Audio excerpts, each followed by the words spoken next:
Field marshal Syed Asim Munir इस वक्त Iran के दौरे के ऊपर हैं और अभी वो ईरान लैंड किए हैं। साथ ही जो है वो एक बड़ी ब्रेकिंग न्यूज़ आ गई है। अफगानिस्तान फ्रीडम फ्रंट और अफगानिस्तान यूनाइटेड फ्रंट ने मुख्तलिफ इलाकों में तालिबान एहलकारों और तंसीबात को निशाना बनाने का दावा किया है।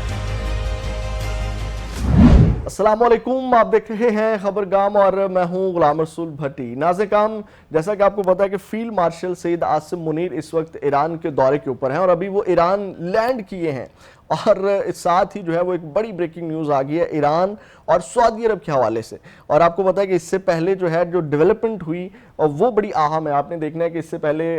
सैयद आसिम मुनीर का जो दौरा ईरान है, सबकी नज़रें इसके ऊपर हैं और उससे पहले जो है वो जंग ने रिपोर्ट किया कि जनाब अब जो दिफाई मक्का मुआहदा है उसके अंदर मिस्र और दमिश्क और बांग्लादेश के बाद जो है वो ईरान मुमकिना तौर पे जो है वो उनको जो है वो हो सकता है वो शमूलियत कर ले, उनको जो है वो इस हवाले से दावत दी गई है। उसके बाद जो है इस सब के अंदर जो है वो ईरान और सऊदी अरब के हवाले से एक बड़ी ब्रेकिंग न्यूज़ जो है वो सामने आ गई है, जो आज के इस व्लॉग में आपके साथ शेयर करेंगे, क्योंकि ये बहुत बड़ी डेवलपमेंट है ईरान और सऊदी अरब के हवाले से। आपको पता है कि ईरान और सऊदी अरब इस वक्त जो है वो उनके बीच बहुत बड़ा गैप है और बहुत ज़्यादा दूरियां हैं। और उसके बाद आपको पता है कि दिफाई मक्का मुआहदा जो हुआ है उसके बाद जो है वो तमाम इस्लामिक ममालिक जो हैं वो उनका इसमें शामिल होने का इम्कान है, जिसमें जैसे मैंने बताया बांग्लादेश, मिस्र, दमिश्क और बाकी ईरान की जानिब से कहा जा रहा है कि जनाब दावत दी गई है और उनकी भी शमूलियत का जो इम्कान है इसमें। तो इस सब के अंदर आपको पता है कि इस मक्का मुआहदे के अंदर पाकिस्तान, तुर्किया और सऊदी अरब है और सऊदी अरब और ईरान जो है उनके दरमियान आपको पता है गैप है, वो गैप कम होगा तो तब जाके जो है वो आपको पता है कि ईरान की एंट्री होगी। तो इस हवाले से क्या ब्रेकिंग न्यूज़ आई है वो आज के इस व्लॉग में आपके साथ शेयर करेंगे। और जनरल आसिम मुनीर साहब का जो दौरा ईरान है उस हवाले से क्या पेशरफ्त हुई है अभी तक वो आपके साथ शेयर करेंगे। और उसके बाद अफ़गानिस्तान के कुछ हालात के ऊपर भी बात करेंगे नंबर 2, क्योंकि अफ़गानिस्तान के अंदर आपको पता है कि जो मौजूदा गवर्नमेंट है, तालिबान गवर्नमेंट है, 5 साल मुकम्मल कर लिए हैं, लेकिन इसके बावजूद जो है वो स्टेबिलिटी नहीं है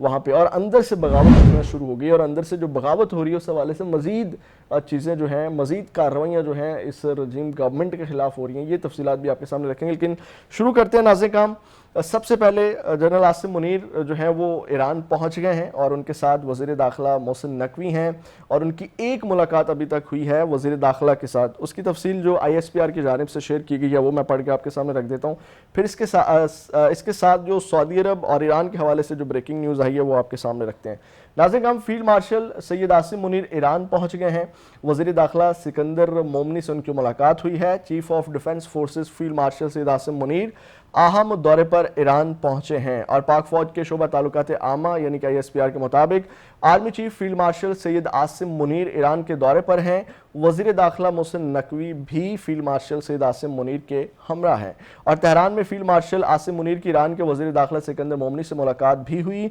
मुलाकात में वज़ीर दाखिला मोहसिन नकवी भी शरीक थे और ISPR का कहना है कि फील्ड मार्शल आसिम मुनीर इलाकाई अमन और इस्तेहकाम के फ़रोग के लिए पाकिस्तान की कोशिशों के सिलसिले में ईरान पहुँचे हैं। फील्ड मार्शल आसिम मुनीर मशरिक़ वस्ता में जारी तनाज़े के हल के लिए कोशिशों के फ़रोग पर तवज्जो मरकूज़ रखेंगे। तो ये नाज़िकाम, इसमें ये अभी एक मुलाकात हुई है और इसमें अभी बाकी आला हुकाम से मुलाकातें होनी हैं, सदर के साथ, वज़ीर दिफा के साथ और बाकी जो आला हुकाम उनके साथ। वो जो डिटेल होगी मुलाकातों के बाद, जो इलामिया आएगा, जो खबर आएगी कि एक्चुअल में हुआ क्या है, क्या मामलात तय पाए हैं, वो सूरत हाल तो हम अगली वीडियो में आपके सामने रखेंगे। लेकिन इस हवाले से जो चीज़ें आई हैं इसमें आपको पता है कि जो सऊदी अरब और ईरान के दरमियान गैप है उसको कम करने के लिए जो ब्रेकिंग न्यूज़ की बात मैं कर रहा था वो आपके सामने मैं रख देता हूँ। अब नाज़िकाम, इसके अंदर इराक अपना किरदार जो है वो रोल प्ले कर रहा है और इराक ने जो है इस हवाले से एक ख़बर जो सामने आई है वो ये है कि मैं पढ़ के आपके सामने रख देता हूँ। इराक ने ईरान और सऊदी अरब के दरमियान मुश्तरका सिक्योरिटी काउंसिल की तजवीज़ दे दी है। यानी कि ये वो कोशिश है जिसकी मैं बात कर रहा था कि जनाब ईरान और सऊदी अरब के दरमियान जो गैप है, जो एतमाद की कमी है, वो गैप फिल होगा तब जाके जो है वो दिफाई मक्का मुआहदा के अंदर शमूलियत ईरान की ईजी हो जाएगी, यानी कि उसमें कोई प्रॉब्लम नहीं होगी, कोई हर्डल क्रिएट नहीं होगी। तो अब नाज़िकाम اس کے اندر انہوں نے تجویز دی ہے اور عراق نے ایران اور سعودی عرب کے درمیان مشترکہ سیکورٹی کونسل قائم کرنے کی تجویز پیش کر دی ہے۔ عراقی حکام کے مطابق اس اقدام کا مقصد دونوں علاقائی طاقتوں کے درمیان اعتماد کے بحران کو کم کرنا اور خطے میں سیکورٹی تعاون کو فروغ دینا ہے۔ عراق کے وزیر اعظم کے قومی سلامتی کے مشیر قاسم العراجی نے بتایا ہے کہ بغداد نے یہ تجویز ایران اور سعودی عرب دونوں کے سامنے پیش کر دی ہے۔ یعنی کہ یہ جو تجویز، اس بریکنگ نیوز کی میں بات کر رہا تھا کہ جناب یہ جو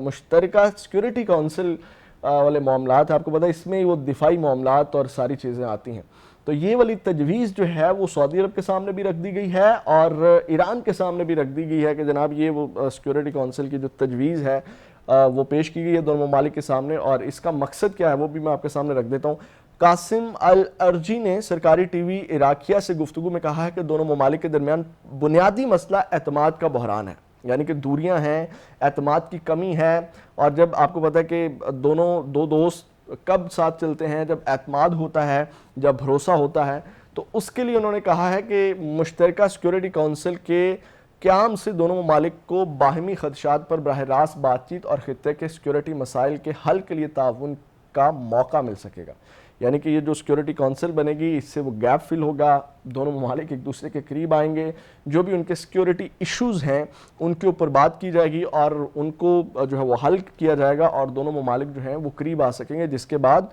دفاعی مکہ معاہدے کے اندر شمولیت جو ہے وہ جناب اس کی راہ ہموار کی جا رہی ہے۔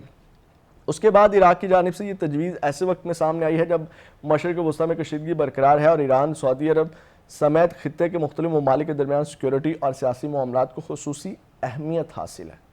بات گھوم کے وہی پہ آ جاتی ہے جس کی میں آپ کے سامنے ڈیٹیل رکھ رہا تھا کہ دفاعی مکہ معاہدہ، جس میں آپ کو پتا ہے کہ اسلامی نیٹو والی جو ایک چیز، ایک بڑی ڈیولپمنٹ جو ہوئی ہے اس کی جانب جو اہم پیش رفت ہے۔ اب ناظرین کرام، ایک جانب تو یہ چیزیں ہیں اور دوسری جانب اگر ہم افغانستان کا رخ کریں اور افغانستان کے حوالے سے کچھ بات کریں تو افغان طالبان کو پتہ ہے کہ آپ کو اندر سے ہی بغاوت کا سامنا ہے، اندر سے ہی ان کے خلاف جو مزاحمتی کارروائیاں ہیں ان میں مزید شدت آتی جا رہی ہے اور ان کے حوالے سے مزید کارروائیاں جو ہیں وہ تیز کر دی گئی ہیں۔ اس حوالے سے پہلے بھی جو ہیں وہ کارروائیاں سامنے آئی تھی جس میں طالبان جو ہیں ان کے حوالے سے کچھ طالبان جو ہیں وہ کہہ لیں کہ ہلاک ہو گئے تھے ان مزاحمتی تنظیموں کی جانب سے۔ اب جو تفصیلات ہیں میں جلدی سے، ویڈیو لمبی ہو رہی ہے، پڑھ کے آپ کے سامنے رکھ دیتا ہوں۔ افغانستان میں طالبان حکومت کے خلاف مزاحمتی کارروائیوں میں شدت آ گئی۔ افغانستان فریڈم فرنٹ اور افغانستان یونائٹڈ فرنٹ نے مختلف علاقوں میں طالبان اہلکاروں اور تنصیبات کو نشانہ بنانے کا دعویٰ کیا ہے اور 21 اگست کو قندھار میں مزاحمتی گروپ AUF کے حملے میں طالبان کے 2 اہلکار ہلاک ہوئے، جبکہ 22 اگست کو کابل میں طالبان کا ایک انٹیلیجنس آفیسر کو نشانہ بنایا گیا۔ AUF کا دعویٰ ہے کہ مذکورہ آفیسر سابقہ فوجی، پولیس اور سیکورٹی اہلکاروں اور خواتین کے حقوق کے لیے احتجاج کرنے والوں کی گرفتاری، تشدد اور ہلاکتوں میں ملوث تھا، اور 21 اگست کو ننگرہار میں AFF نے طالبان کے مقامی کمانڈر ملا داؤد افضل پر حملہ کیا جس میں کمانڈر ہلاک ہو گیا اور اس کے 2 محافظ شدید زخمی ہونے کا دعویٰ بھی کیا گیا ہے، اور 20 اگست کو بغلان میں طالبان کے کشتی دستے پر حملے میں 2 اہلکاروں کی ہلاکت اور 1 کے زخمی ہونے کی اطلاع دی گئی ہے۔ بدخشاں میں بھی کشیدگی میں اضافے کا دعویٰ کیا گیا ہے اور رپورٹ کے مطابق 23 اگست کو طالبان فورسز نے AFF کے ٹھکانوں پر کئی سمتوں سے حملہ کیا، تاہم AFF کا کہنا ہے کہ جوابی کارروائی کے بعد طالبان فورسز کو بھاری نقصان اٹھانا پڑا اور انہیں پسپا ہونا پڑا۔ مختلف اور ایک دوسرے سے دور صوبوں میں مزاحمتی کارروائیوں کا پھیلاؤ طالبان کے سیکورٹی ڈھانچے پر بڑھتے دباؤ کی نشاندہی کرتا ہے، اور رپورٹ کے مطابق سیاسی عدم شمولیت، گرفتاریوں اور بنیادی آزادیوں پر پابندی کے باعث عوام میں جو ہے وہ بے چینی پائی جا رہی ہے۔ تو ناظرین کرام، یہ وہ صورتحال ہے جس کی وجہ سے اب طالبان کو جو ہے وہ اندر سے بغاوت کا سامنا ہے۔ تو اس حوالے سے مزید جو ڈیولپمنٹ ہوگی وہ بھی آپ کے ساتھ اگلی ویڈیو میں شیئر کریں گے۔ اپنا بہت زیادہ خیال رکھیے گا۔ پاکستان ہمیشہ زندہ باد۔